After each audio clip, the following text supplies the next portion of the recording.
Hello, everyone. It's Jerry at the Fledge, and welcome to another episode of Every Damn Day. And today on the show, we've got our new friend Courtney. How you doing today, Courtney? Hey, how are you? I'm doing great. So, for our visually impaired viewers, guests, I don't always know what to call them. I mix those words up, but or what to call who's watching, the viewers, I guess. We start out describing ourselves. So I'm Jerry. I've got brown hair. I've got brown eyes. I've got a headset on, and I'm wearing a Keep Bitcoin Shady shirt that we designed here at the Fledge, and I'm up in my Fledge studio in my office. So if you don't mind, Courtney. Sure. So my name's Courtney. I also have brown hair. It's very long. I have green eyes. I'm wearing a bright gold sweater and one of my favorite necklaces, and I'm currently in my home. What's your favorite necklace? Oh, that's a good question. I like to wear a lot of crystal jewelry, but also this one happens to be of Artemis, and I went to school for history, so I love learning about ancient Greece. And that's why we're going to run into some Greek words as we go Yes. through this interview. And you're not in Michigan or Lansing. Do you mind telling us where you are? Sure. So I'm on Long Island, New York. I will be moving to Lansing next week, and my partner will be shortly following me. And I have a wonderful new job in the nonprofit field just outside of Lansing. All right. So let's keep going with that. Why don't you tell us about yourself, like where you were born and all that stuff? Sure. So I was born on Long Island. I'm a native New Yorker. I have been here for the whole 29 years of my life, but I did travel a lot. I'm very fortunate that my parents were able to travel with me to other countries, as well as many different states in the United States. And that helped inspire a lot of what I do in the future, including going to school for a history degree, going to school for teaching, and then just kind of my work ethic and things I enjoy in general.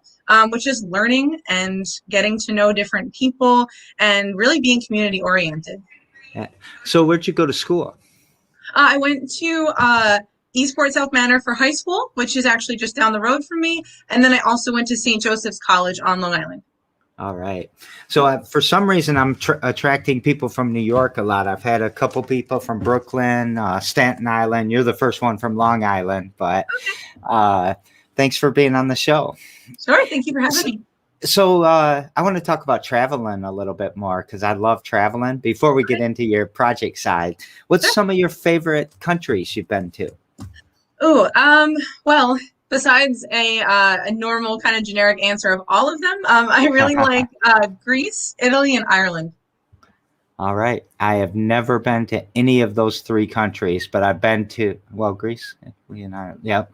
But I've been to, seems like the rest of them in Europe, a lot of time in Germany and England, and way too much time in the Netherlands and Amsterdam.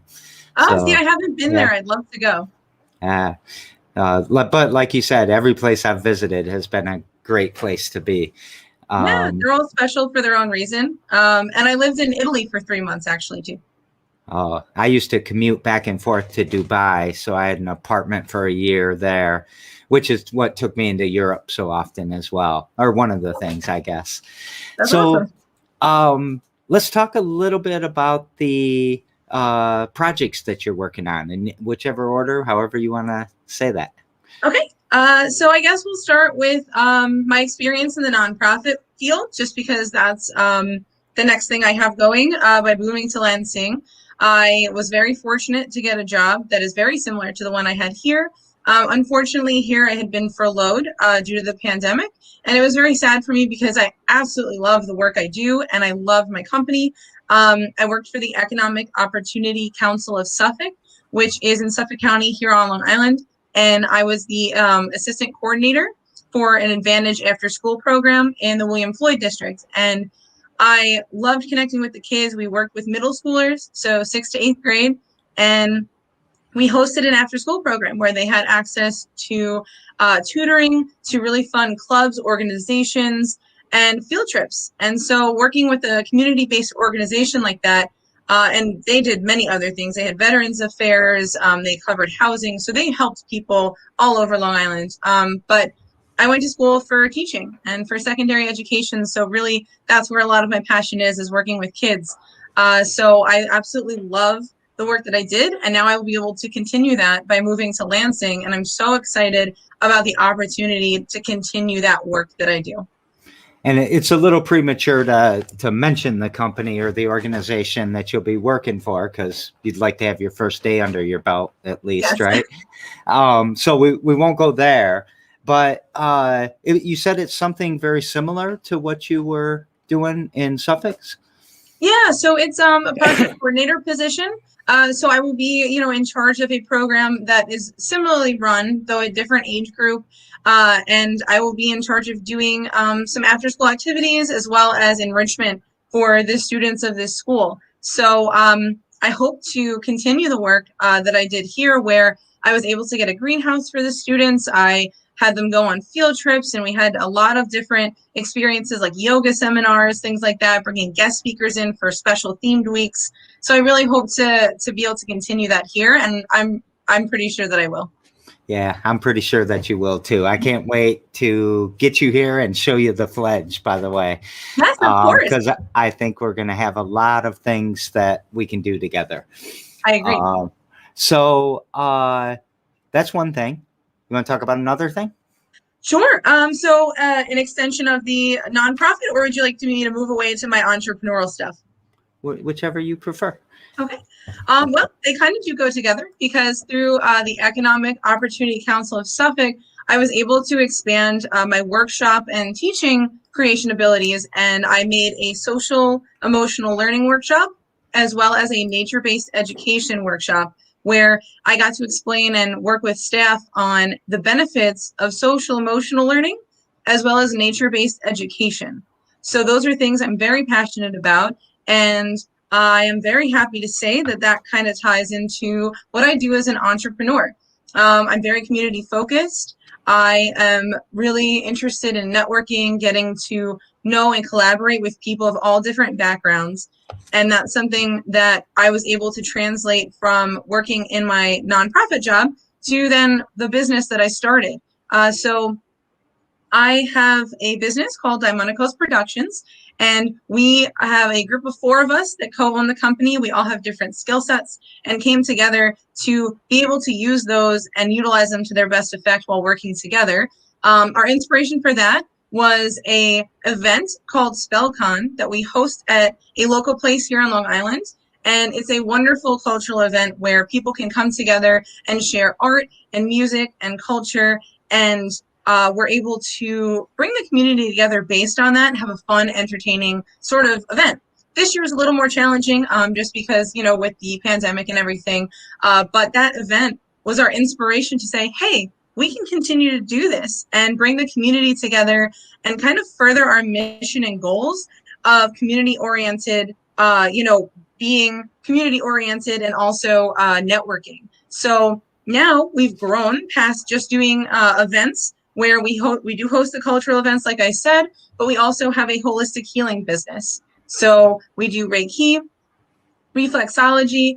We also do classes and workshops, like I had mentioned, where I now host the social emotional learning, nature-based education workshops, as well as historical-based workshops. So like I said, I'm really into ancient Greece and mythology and different cultures, so I like to bring that into the job as well. And then my other partners bring their own talents and things like that to the workshops, much like my business partner, Michaela. She is an herbalist, and so she brings that in where she teaches classes on making tinctures or, different sort of healing modalities. And then Stefano does Reiki and reflexology. And we also, our other partners, Brandon and Michaela, do the Reiki as well. So that's something that we like to be able to offer the community, is a way to come together and foster their own healing, but also be part of that healing, because sometimes as much as we can heal ourselves, we need a little bit of outside help. Yeah. So I've got a few questions real quick, and I'm going to kind of work backwards on them. Sure. Did you call it SpellCon? Yes. Oh, so like spell, like a spell I might cast? Or... Yes, because it's actually around Halloween. So we wanted to make it a fun name. Yeah. All right. We're going to have a lot of fans who like that. Cool. we have a lot of witchcraft and Wiccas, and in the millennials especially, but a lot of our crowd actually that does similar things. But I love the name. Thank you.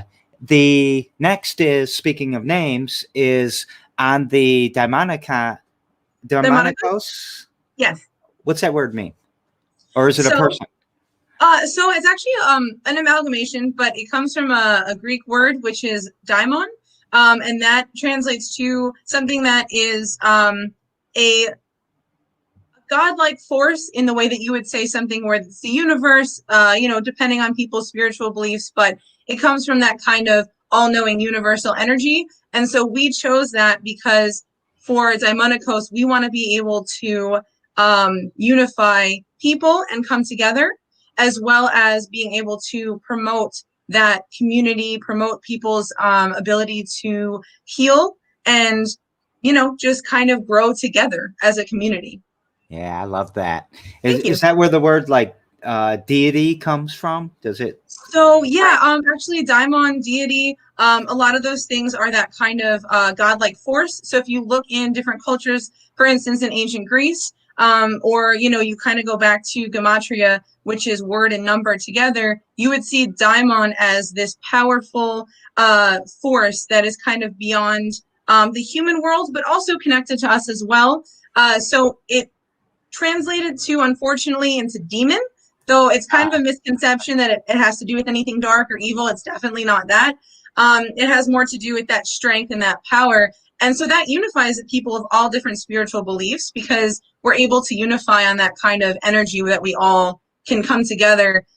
So that's why we decided to name it that. And deity is very similar. And also a lot of our work that we do, we study a lot of languages. So we work in Greek and Latin, and we wanted to make sure that that was something that was noted in our name as well, because it's our cultural background, it's where we come from, and so we're passionate about learning language and then sharing it. I love it.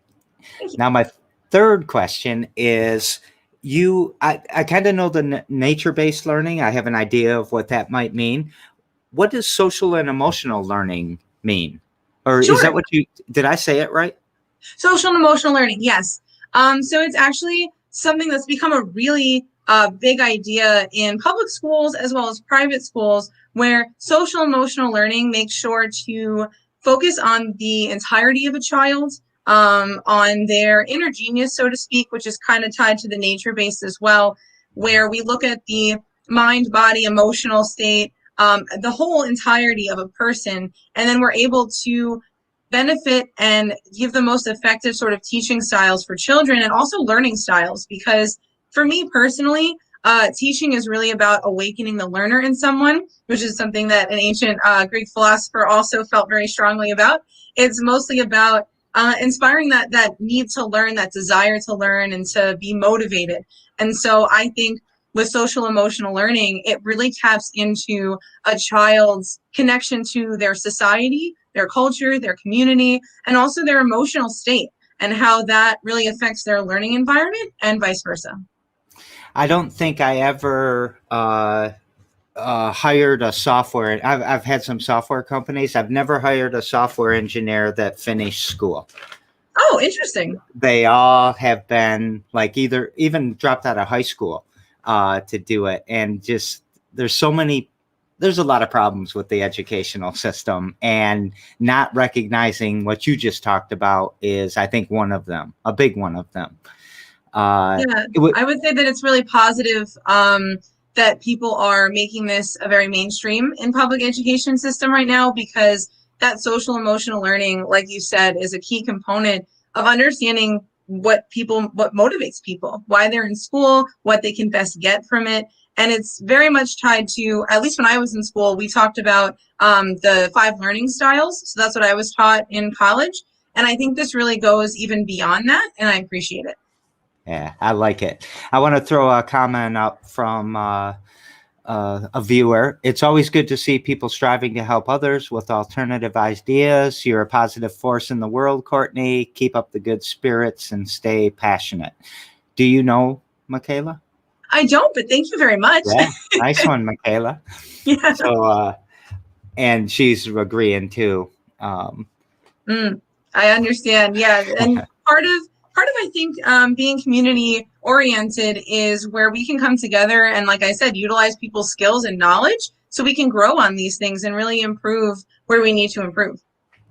So, do you have opera? Yeah. Like I had a classically trained singer on one of Mike's guests, Sarah, or one of Mike's people, Sarah. Uh, Yes. I don't know, a few months ago, and she Okay. sang for us. So I didn't know if you were going to sing for us today. Oh, unfortunately, that's not me. I am not the opera singer, but my partner Stefano is, and he'll be coming out to Lansing with me. We're also affiliates of Mike Marriott, so we're in that group with Sarah, which we can't wait to meet her in person. And he will be working with her because they're both wonderful opera singers, so they're very excited for that coming together. And yeah, I'm sorry that I can't offer opera to you, but whenever Stefano gets to be on the show, then you'll get to hear him. I knew the answer before I asked you. I wouldn't have put you on the spot like that. But I might have put her on the spot. I think she even warmed up and everything before, right after I asked her. So during the show, that was a good show. What other are there more projects? I mean, you're rattling off a lot here, and it's you're going to make our community stronger, and I really appreciate that. But is there more? Is there something else you want to do? Well, there's always projects, depending whether they're reeling through my brain or whether they're ready to be kind of coming to fruition.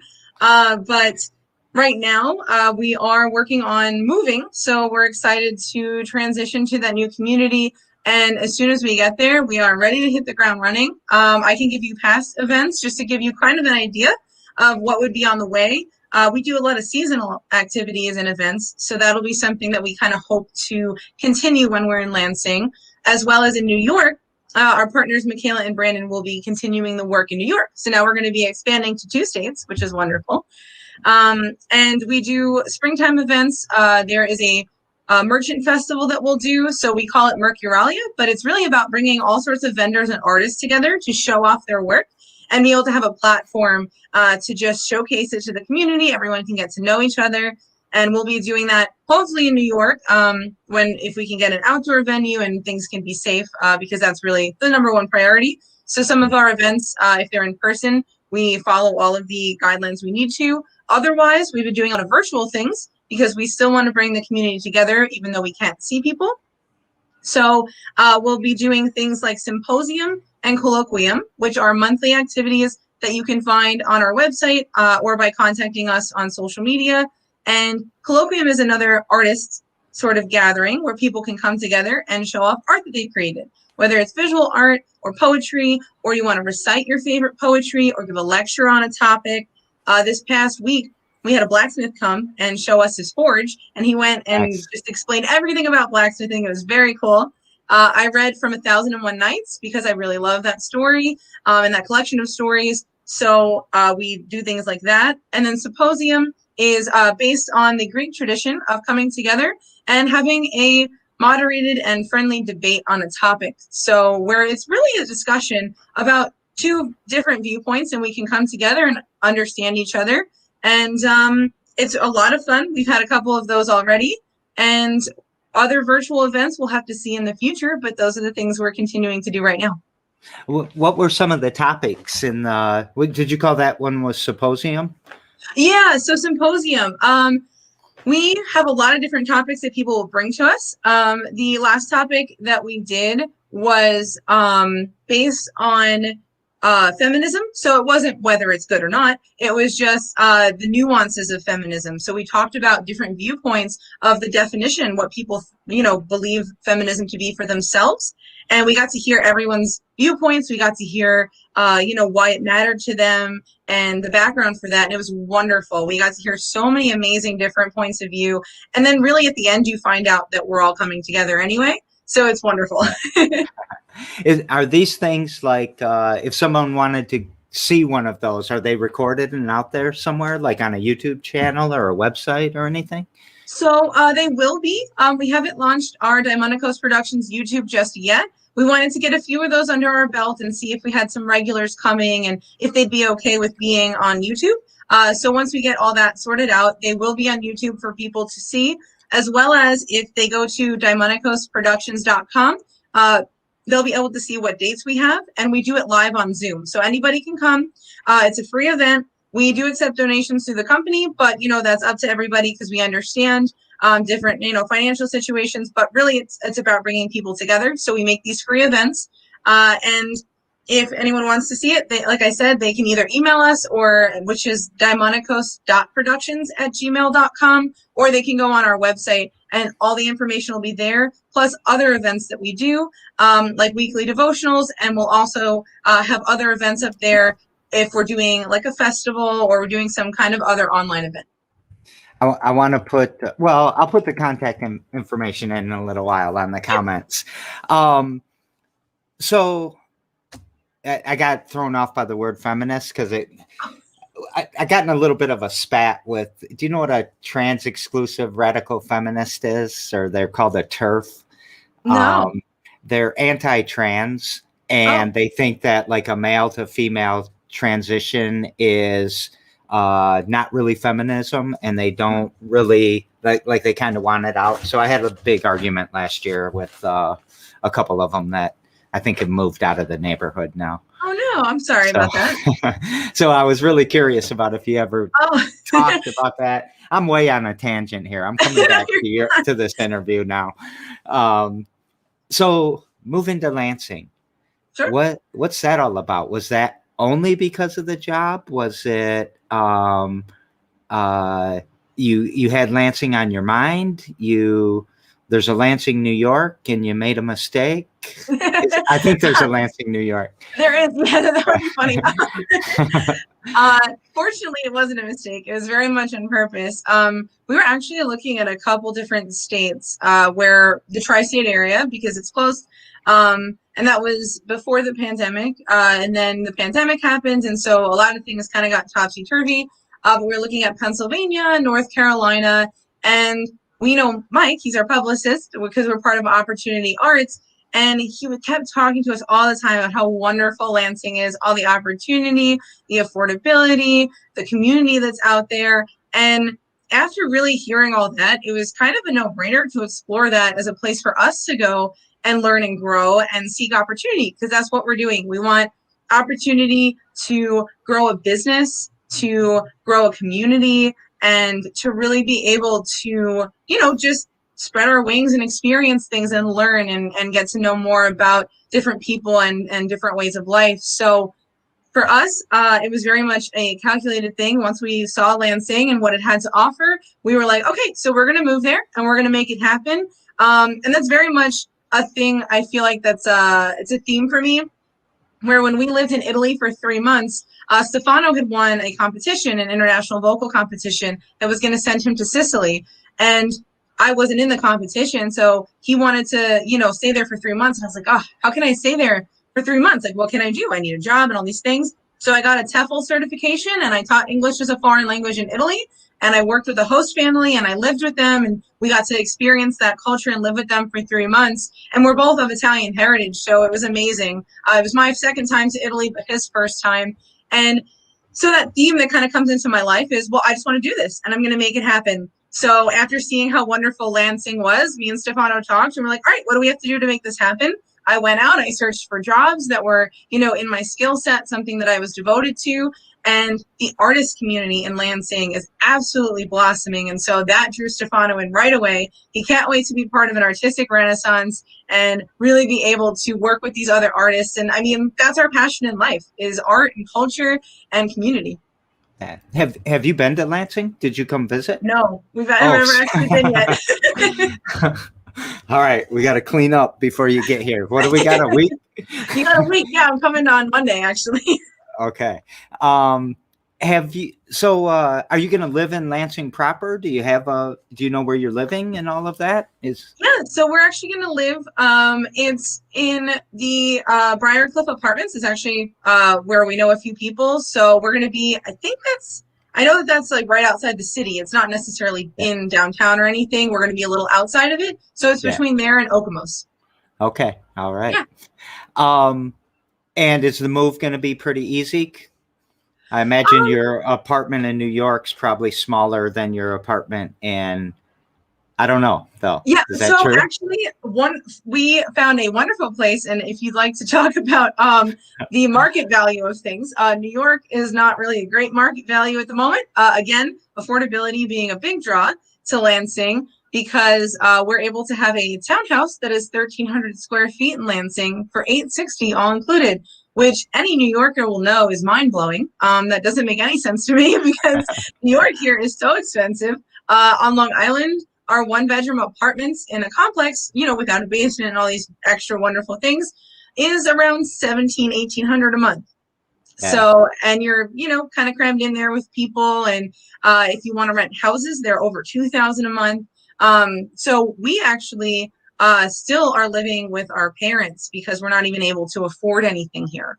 And that's, we're following our passions. I had a job, a wonderful job, and still Long Island is just, it's a struggle to really kind of succeed. So that's bringing us again out to Lansing, and it looks amazing. And the community looks wonderful. So I'm excited. Yeah, it's beautiful, and where you're going to be out near East Lansing's campus and all of that is so gorgeous. Yes, Or I saw a couple MSU's parks camp, yeah. and So everything. So I'm excited. and you're moving to the place where the OPEC of water will be someday. So Yes, uh, that's right. I have heard that. I really want to rebrand the state. I mean, we're the Great Lakes state, but we are not good stewards of the world's fresh water, and I'd really Mm, like to change that. okay, But that's a whole different other show that I'll probably start someday. sure. So what's your mission? What how would you sum up all of this kind of, does it all fit together and it's like a well-oiled machine? Or is it chaotic? That I live in a chaos world. I love chaos. Uh, Actually, one of my English teachers in high school used to say that she operated on organized chaos. So I like that yeah, because I feel like that's a lot of people definitely vibe with that. My mission personally, and then it's entwined with my business as well because the business is just so personal for me. It's something that we're all personally passionate about. And so every day I look to improve my skills and look forward to creating a supportive community. so is there something you do every damn day to push that forward? Yeah, so improving my skills. The things I do for that is I learn languages. I'm learning Irish right now, as well as Greek and Latin. I read every day. I make sure that I keep up to date on the world news. I make sure I keep up to date on just all sorts of subjects because and myself included, we're all very passionate about learning. And I think that learning never ends, and I want to learn every single day something new. I love that answer. Thank you. So we daisy chain the shows together. And yesterday on the show, I had a young man with a very, very nice story. And he has a question for you. Sure. And his question is, do you think space tourism is ever going to be a thing? Ooh, that's a good question. I would say it's a definite possibility. I personally, from a science point of view, don't know so much about it where I don't know the likelihood of it or the timeline, but I don't see why not. I mean, we've gone from, in technology wise, we've had horse and buggies all the way up to motorized cars now, and I'm sure people even a couple hundred years ago wouldn't have been able to fathom that. So really, I think it's definitely possible, and I think it would be really fun for people to have space tours and to go out into the cosmos and see all the wonderful things that are waiting there for them. Yeah, I know that I think a couple people have paid to go up into space so far, but these are like billionaires paying, millions of dollars or whatever it was. You think it'll be attainable someday where you can get on a bus and go to the moon? Um, again, from the science background, I'm not really sure. I'd like to think so. In an optimistic sort of, happy way, I'd like to think that it would be something that's possible for everybody to obtain. And I don't see why not. I think it would be a wonderful thing that can be like going on a train trip or going on a plane and really being able to explore things like that. And, I know there's going to be a lot of science to have to, determine and people to do things because we want to keep health and safety in mind when people are traveling. But I really think that it could definitely be a possibility. So one of my hippie friends said that Deep Purple had a song Space Truckin'. So it's been out there for a while. I'll have to look into it. I know Deep Purple, but I don't know that song. So tomorrow on the show, I've got Caroline, who is working at, she calls it Next Gen Lactation, and she helps out new mothers who might be having troubles, or they're stuck, or they don't know how to feed, or all kinds of different things that can be obstacles there. What question would you like me to pass to her? Sure. So my question for her would be, what is your favorite thing about living in Lansing? And I always flip this on there, so I'm very excited to hear. I always love hearing the answer to that question, but how do I ask you that question is kind of what I have to figure out. What do you think your favorite thing's gonna be? Oh, that's a good question. Well, I think my favorite thing is going to be being part of an artistic renaissance. I can't see why there could be anything more exciting than that, other than maybe getting to really experience a different sort of nature and atmosphere, because I've never been to Michigan at all. So I'm really excited to explore all the parks and wonderful nature you guys have. Yeah, it's Michigan's amazing. Actually, Mark, who I just flashed him up, he put another one up there, but he's calling himself Dr. Michigan right now, and he's really trying to get Michigan promoted as an adventure destination. Oh, cool. So yeah, he'd have a lot to say about that too. And Michaela says it's the best state there is, which I do like as well. There are going to be people that are inside the art community, and when you say artistic renaissance is happening, and we're all going to understand that, we're going to be like, fuck yeah, we understand. But there's going to be other people that are like Lansing. We're just this automotive capital, Rust Belt. We have a pride, not pride dichotomy that happens within our collective psyche. Why do you think there's an artistics? Can you help us sell to those other ones? Sure. What's the artistics renaissance that you see? So I think people probably really want to know why we're coming from New York to go to Lansing, especially because New York has been established as this really big artistic community. But you know what it is I just see the blossoming opportunities that are there, an opportunity to create your own voice, to share your voice, to bring those together with varying sorts of artists and see how we can all work together. Because a lot of the time, I don't even know if people are aware of how much our world revolves around art and artists and what they create. So we're actually very much looking forward to getting in touch with visual artists, and like Mila, she's part of Opportunity Arts. We're excited to work with Sarah Wallace. So again, that's kind of that like attracting like, but then visual artists, where we're not necessarily painters or visual artists, but we're excited to have our words and our enthusiasm and our song and all that synesthesia kind of come together. And so we're moving to Lansing because we can see that happening. And it's like being a pioneer and going after something and being able to say, okay, I'm going to see all the opportunities, see all the ability, and why wouldn't I want to be a part of that? Why wouldn't I want to be a part of a community that's already so wonderfully established in their artistic ability and be able to grow and learn with them? Well, it's when you were talking about that, do you mind if I kind of rephrase it a little bit? Sure. Or actually, I'm going to do something else really quick first. Mila and Lauren and I are having an event on Sunday we're giving away books that feature characters that are people of color or authors that are people of color, and books where I guess, where it's not some heartbroken, Johnny grew up and went to jail story. It's just a kid story. It's a normal story, if you will. And starting to try to distribute a lot of books. So shout out to Mila and Lauren for all of their effort that they've done with that too. Then the other thing I want to say is that when I heard you talking, New York's kind of set in its ways, right? It's really dense. It's really, this block is where the painters hang out, and this block's the rappers or whatever. I'm making this up, but I imagine it's something like that. And it's really hard to make space for something new. You're hitting elbows with things, and it's not wide open, and you've got critics telling you blah, blah, blah.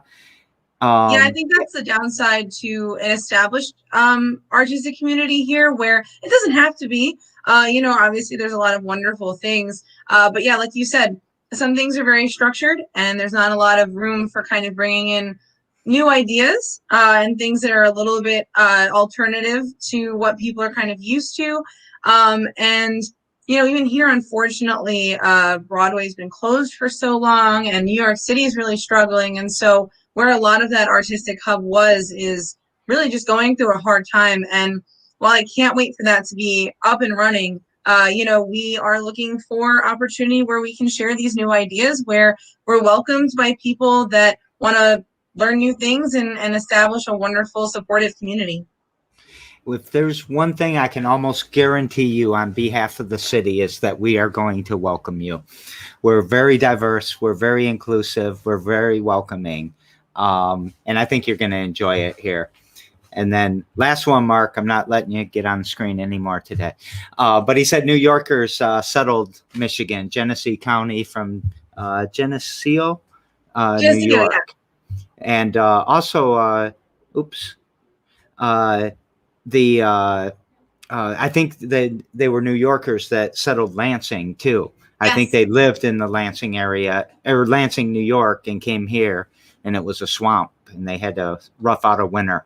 Yeah, it's actually kind of similar. I know it sounds weird to compare it to that, but like Disney World in Florida, I know when he went down there, it was all swamp, and then created this wonderful thing. So yeah, New Yorkers came out to Lansing, and they settled it, which is so very fascinating to me that now, however many years later, we're able to come and kind of reenact that. Yeah. So thank you for coming, by the way. Thank you for being on the show. Did we forget anything? Anything you want to promote or shout out to anybody? Sure. So I know you'll have it written out for everybody, but we're doing everything on DaimonikosProductions.com. You can also follow us on social media with that same name. We do have an underscore in our name on Instagram, but everything is always Daimonikos Productions. And the website is the best place to get all the information. Plus, you can sign up for our newsletter. So if you want really cool things to see what we're doing every month, and just some fun, interesting things, like we'll have elderberry syrup recipes on there, holistic healing, and really explain what we do as a business. And of course, if you go to email us, it's just Daimonikos.productions@gmail.com, and we are more than happy to answer any questions. And we hope that, once we get there, we can really grow that community, and we're looking forward to doing events and classes and everything with everyone. Did I get the website right? Yes. All right. Awesome. DaimonikosProductions.com. Beautiful. So if they go there, they can get to everything, right? The social media, the newsletter, the contact information. All right. That's our hope for everything. And so then finally, what would you like to take us out with? Or wait, do you have any questions? Do you know where you're going to get your first coffee or your bagel? Or actually, that would be a really good question. I would love to know where's a really good coffee place and a tea house. I like tea a lot. I think that because I'm on the east side of Lansing, I have to say I got to start with Strange Matters. That's right down the street on Michigan Avenue, that you should be able to get to fairly quickly. And then you also have Blue Owl, which you'll be in Rio Town and Old Town, and you'll start to, and both of them would serve tea as well. Okay. So that's probably where to start. Unfortunately, our more local one up in East Lansing closed because of COVID this year. So. All right. Well, thank you for the suggestions. I'm looking forward to trying them. What do you want to take us out with? Let's see. Should it be a quote or something? It could be whatever. It can be deuces. I'll see you guys on Monday. Well, I guess to to take us out with. I just want to say again that I appreciate the welcoming committee. I appreciate the response that we've had thus far to moving to Lansing, because I can already tell it's a wonderful place to live. The people are very friendly and accommodating, and just thank you so much for the opportunity to be able to make it here. We are looking forward to growing as people and growing our business and just being part of a wonderful culture and community.